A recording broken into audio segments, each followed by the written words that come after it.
On August 6, 1945, the world changed forever. The United States dropped the first atomic bomb on the Japanese city of Hiroshima. Just 3 days later, Nagasaki faced the same fate. By some estimates, more than 200,000 people were killed by the bombings, either instantly or in the months and years that followed. Many survivors developed cancers, burns, and illnesses linked to radiation exposure, suffering that lasted for decades. These survivors are known in Japan as Hibakusha, meaning bomb-affected people. Even after enduring unimaginable loss and pain, many Hibakusha faced new challenges when they returned to everyday life. They were often shunned and isolated by neighbors who feared that radiation sickness might be contagious. During that period, the radiation sickness set in. We had lost most of our hair. Hair started to fall out. その頃自分も下痢をして嘔吐して辛い思いをしました。 It's estimated that more than 100,000 people would eventually die from the after effects of the bomb, and many more would develop long-term illnesses associated with radiation exposure. My grandfather, he contracted, he got throat cancer, and he died 2 years after the bombing. Survivors, known as Hibakusha, were shunned.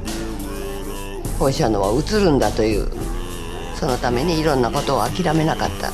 諦めざるを得なかった。結婚も就職も。長崎、広島から離れて遠くに行っても、自分がどこから来たかということを言えなかった人たちもたくさんいました。But despite the stigma, Hibakusha have become some of the world's strongest voices for peace. Many have dedicated their lives to telling their stories, hoping that new generations will never repeat the same mistakes. Today, their message still echoes around the world. In Hiroshima, the Peace Memorial Park and the Atomic Bomb Dome stand as reminders of what nuclear weapons can do and why they must never be used again. In recent years, aging Hibakusha have spoken out once more, sharing memories with students and journalists to make sure their stories live on. They remind us that the real impact of war isn't just in the history books, it lives on in families, in scars, and in generations that follow. Listen closely to the voices in this video. These are the people who were there, who watched their city vanish in a blinding flash and rebuilt their lives from the ashes. Their stories are not just about the past. They're a warning for our future. At 29 years old, Paul Tibbets was handpicked to fly the B-29 bomber. I had more experience with the B-29 than anybody. It was the biggest, fastest, highest flying bomber of its time. I thought, boy, I'm glad that they gave it to me. I can do it, and I will do it. And by doing so, I might take some lives, but I'll save many more. And that's the thought that ruled me all the way through.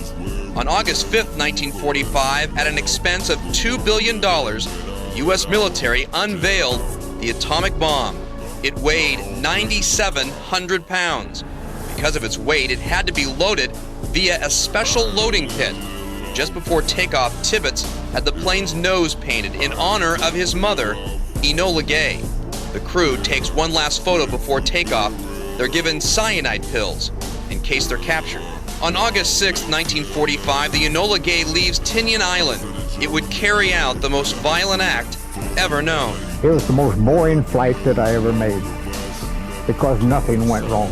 12 hours and 15 minutes later, a fireball of death would drop from the sky. The sky in front of me lit up like nothing you have ever seen. And then wham, we got hit by that shockwave. Tibbets banks the plane hard to escape the blast. He has just 41 seconds to turn it 10 miles. The first shockwave registered 2.5 G-forces on the airplane. Yeah, that was a good kick in the pants. Tibbets wore welder goggles like these to protect his eyes from the blast. He realized he couldn't see the instrument panels in front of him, so he took them off. But there's something he couldn't escape, the radiation. He says he could actually taste it in his mouth. I was in the turn when that happened. Then I tasted it. And it was like biting on metal. I tell everybody it's like putting a piece of metal in your mouth and like the sucker. 22 tons of TNT would strike Hiroshima. In this rare film interview a week after the bombing, Tibbets describes what his eyes have just seen. We saw this cloud of boiling dust and debris below us with this tremendous mushroom on top. Beneath that was hidden the ruins of the city of Hiroshima. The temperature at the center of the bomb reached 120 million degrees. 70,000 people are killed. The war ended, but not the dying. If you believe these stories matter, please share this video so more people hear them. Don't forget to like, comment, and subscribe to the State of the Nation 01 for real stories that keep history alive. This is the State of the Nation, bringing you what's next before it happens.